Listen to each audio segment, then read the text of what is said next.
Selamat siang, Pak. Perkenalkan, nama saya Diva Lorenza Marbun dari Prodi D3 Teknologi Informasi dengan NIM 113233043. Nah, di sini saya akan menjelaskan tentang laporan praktikum pengembangan aplikasi mobile. Yang pertama itu ada employee.dart, yang dimana di sini terdapat atribut privat, yaitu underscore ID bertipe data integer, yaitu bisa bernilai 0. Terus yang kedua ada underscore name bertipe data string, yang dimana bisa bernilai 0 juga seperti underscore ID. Di mana getter dan setternya itu ada get ID, set ID, get name, dan juga set name. Yang dimana fungsi mainnya ini membuat objek employee bernama IMP yang mengatur ID dengan set ID 2 sehingga IMP memiliki ID sama dengan 2. Dan juga variabel underscore ID dan underscore name ini bersifat privat dan diakses melalui getter dan setter. Dilanjut, maka hasil runannya akan seperti di layar. Kita ke notebook.dart, yang dimana dia itu memiliki atribut privat underscore name seperti data string, yaitu bisa bernilai 0, dan juga underscore price seperti data integer yang bisa bernilai 0. Konstruktornya ini digunakan untuk menginisialisasi objek notebook dengan nama dan harga yang diberikan. Nilai parameter ini disimpan dalam underscore name dan juga underscore price, di mana getternya itu ada get name, get price, sedangkan setternya itu ada set name dan juga set price. Yang dimana tipe string dan juga integernya ini memungkinkan nil, tetapi getter memungkinkan untuk memastikan akses nil, yang berisiko akan menyebabkan error runtime jika setter tidak menginisialisasi si nilainya. Kita lanjut ke main.dart, yang dimana di sini import statement ini akan mengimport employee.dart dan notebook.dart. Fungsi mainnya ini membuat objek employee mengatur ID dan juga name, yang dimana si fungsi main ini membuat objek dari kelas turunan dan mencetak volume menggunakan hitung volume. Sehingga kesimpulannya itu menunjukkan pewarisan dan juga polimorfisme dengan metode hitung volume yang berbeda untuk setiap bentuknya. Dan ketika kita merannya, maka akan muncul output seperti yang di layar. Dilanjut dengan persegi dot. Yang dimana di sini fungsi dari menu itu menampilkan nilai awal jumlah persegi yaitu 0, yang membuat dua objek dengan visi 5 dan 10 menambah jumlah persegi sesuai dengan jumlah objek yang akan dibuat. Yang dimana konstruktornya ini mengupdate jumlah persegi pada setiap pembentukan objek. Static vs non-static metode ini, static method dapat dipanggil tanpa objek. Akan tetapi non-static method ini memerlukan objek. Static membernya ini dimiliki oleh kelas, bukan objek. Dan ketika kita run, maka akan menghasilkan output seperti berikut. Lanjut dengan fungsi main itu menampilkan jumlah persegi sebelum dan setelah membuat dua objek, yang dimana memanggil metode statik dari kelas dan metode non-statik melalui objek. Lanjut ke status pengiriman .dart.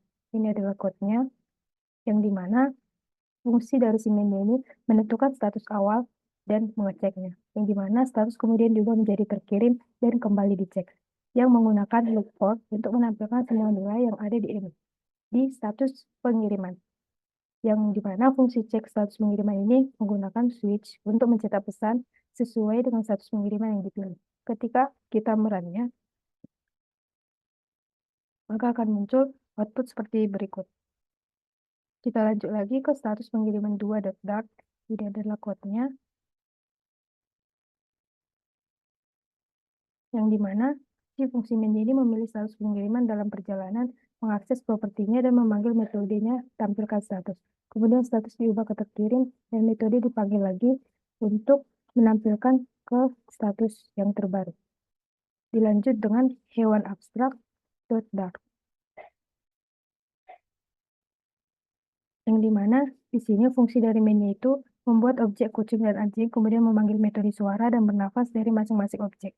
Yang dimana ini menunjukkan bagaimana inheritance dan abstrak klasis bekerja dalam pemrograman berorientasi objek. Yang dimana si kelas kucing dan kelas anjing ini akan mengimplementasikan metode abstrak suara dari kelas hewan dengan suara spesifik, seperti kucing mengeong dan juga anjing akan menggonggong. Ketika kita merannya, maka akan muncul output seperti berikut. Dilanjut ke kendaraan.dart, yang dimana ini adalah code-nya dan penjelasan singkat mengenai kendaraan.dart ini, yang dimana kelas kendaraan ini mendefinisikan metode maju dan mundur yang harus diimplementasikan oleh kelas lain. Di sini kendaraannya berfungsi sebagai interface, meski secara teknis adalah kelas biasa. Fungsi mainnya ini membuat objek mobil dan sepeda, dan memanggil metode maju dan mundur pada keduanya yang menunjukkan cara kerja polymorphis. Ketika kita merannya, maka akan muncul output seperti di layar. Lanjut ke facial.start, yang dimana kelas ini akan mendefinisikan dua metode start dan stop, yang akan mencetak terkaitnya kendaraan yang mulai ataupun yang berhenti. Metode ini diimplementasikan default yang dapat digunakan atau diganti oleh kelas lain, yang dimana fungsi dari mainnya ini akan memanggil start dan stop pada objek myCard yang akan menggunakan implementasi dari kelas card, dan juga membuat instance card dengan nama myCard. Dan ketika kita merannya, akan muncul output seperti berikut. Lanjut ke birds.dart, yang dimana di sini fungsi mainnya itu membuat instance dari bird, yang dimana memanggil metode fly, walk, dan chirp pada objek bird. Dan juga si kelas bird-nya ini with variable, walkable, menggunakan kedua mixin sehingga bird dapat mengakses metode dari mixin tersebut, yang memungkinkan bird untuk memiliki kemampuan untuk terbang dan juga berjalan. Dan juga menambahkan metode chirp sendiri yang mencetak chirp-chirp khusus untuk bird. Ketika kita merannya, akan menghasilkan output seperti berikut. Yang dimana mixin ini memungkinkan kelas bird untuk menggabungkan fungsionalitas dari beberapa sumber, yaitu variable dan walkable, tanpa harus menggunakan pewarisan berganda. Dilanjut dengan animal2.dart, yang dimana kelas animalnya itu adalah property name, konstruktur pribadi underscore internal yang digunakan untuk membuat instance dengan nama yang telah ditentukan. Lalu konstruktor factory yang mengarahkan pembuatan instance berdasarkan nilai nama, di mana mengembalikan instance animal dengan nama dog jika parameternya adalah dog. Begitu juga dengan cat jika parameternya cat, dan juga dengan unknown dengan parameternya tidak cocok. Terus fungsi mainnya ini akan membuat instance animal untuk dog dan cat, kemudian memanggil metode spec untuk menampilkan si informasinya, yang dimana konstruktor vektornya ini digunakan untuk memilih dan mengembalikan instance berdasarkan kondisi, memungkinkan pengelolaan pembuatan objek dengan logika yang khusus. Ketika kita merannya, maka akan muncul output seperti berikut. Dilanjut dengan box.dart, yang dimana fungsi mainnya ini yaitu integer box, membuat instance box dengan tipe integer, yang dimana menyimpan nilai 1, 2, 3 dan juga mencetaknya. Dan juga string box, yaitu membuat instance box dengan tipe data string yang menyimpan string hello dart dan mencetaknya. Yang dimana generiknya ini digunakan untuk membuat class box yang dapat menyimpan berbagai tipe data tanpa harus menulis kode yang berbeda untuk setiap tipenya. Yang dimana jika kita merannya akan muncul output seperti berikut. Dilanjut dengan find_middle.dart, yang dimana yaitu memiliki fungsi main yaitu daftar numbers, yaitu daftar bilangan bulat, yang dimana bisa mengembalikan 3 yang berada di tengah daftar, dan juga daftar names, yaitu daftar string Alice, Bob, Charlie, David. Fungsi find middle-nya ini mengembalikan Charlie yang berada di tengah daftar lebih dekat ke kiri dalam hal genap, yang dimana fungsi generik dari find middle-nya ini memungkinkan pengembalian elemen tengah dari berbagai tipe daftar tanpa harus menulis kode spesifik untuk setiap datanya. Yang dimana ini memanfaatkan kekuatan dari si generik dalam Dart-nya, yang dimana untuk menciptakan fungsi fleksibel yang dapat digunakan kembali. Ketika kita merannya, maka akan muncul output seperti berikut. Kita lanjut ke key_value.dart, yang dimana fungsinya ini membuat instance string integer pair dengan kunci X dan nilai 30, yang dimana akan mencetak kunci dan nilai menggunakan metode getKey dan juga getValue, yang dimana abstrak kelas keyValue pair-nya ini ada K dan V, dan juga metode getKey dan juga getValue, yang dimana implementasi dari string integer pair ini akan memberikan cara konkret untuk menggunakan antarmuka ini dengan tipe data, string, dan juga integer. Dan juga ketika kita merun code-nya, maka akan muncul output seperti yang di layar.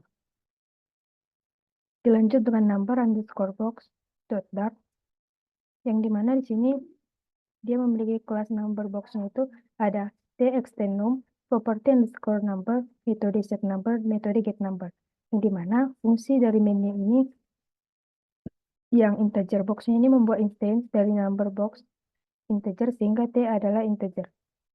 Lalu double box-nya ini membuat instance dari number box double, singkatnya adalah double. Dan kesimpulannya ini, generik batasannya itu externum, memungkinkan fleksibel dalam menyimpan tipe data numerik yang berbeda, seperti integer dan double, dalam satu kelas tanpa mengorbankan tipe keamanannya. Lalu kelas number-nya ini digunakan berbagai aplikasi yang memerlukan penyimpanan dan pengelolaan nilai numerik dengan cara yang konsisten dan juga terstruktur. Lalu ke fetch 1 underscore data,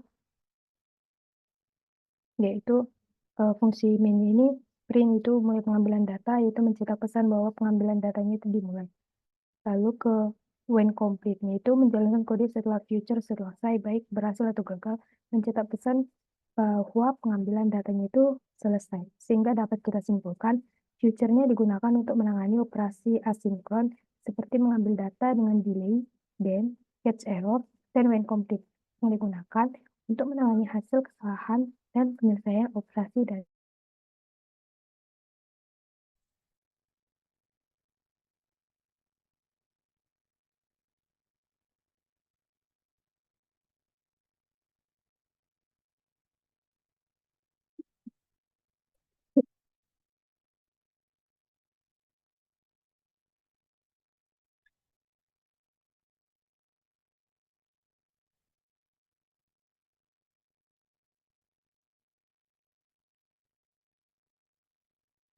operasi dari si future-nya.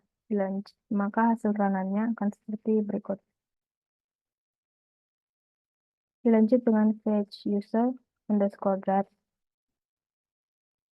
yang dimana dia memiliki fungsi main yaitu async, yaitu menandai fungsi ini sebagai asinkron yang memungkinkan penggunaan await di dalamnya.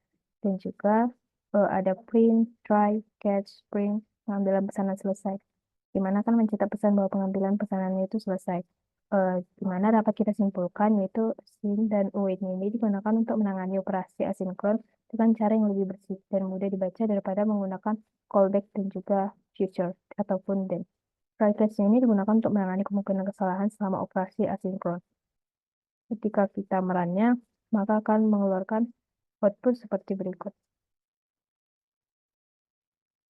Lanjut ke countString.dart, yang dimana di sini mesin ini menandai fungsi ini sebagai generator string yang asinkron yang menghasilkan string data secara berurutan. Di mana fungsi main itu ada async yang menandai fungsi sebagai asinkron yang memungkinkan penggunaan await di dalamnya. Dan juga kesimpulannya ini stream digunakan untuk menghasilkan urutan data secara asinkron dengan nilai-nilai dikirim satu persatu. Yieldnya itu mengeluarkan nilai berikutnya ke stream, dan await for digunakan untuk mendengarkan dan memproses setiap hal yang diterima dari si streamnya. Penundaan dalam streamnya ini mensimulasikan proses yang memakan waktu seperti pengambilan data secara bertahap.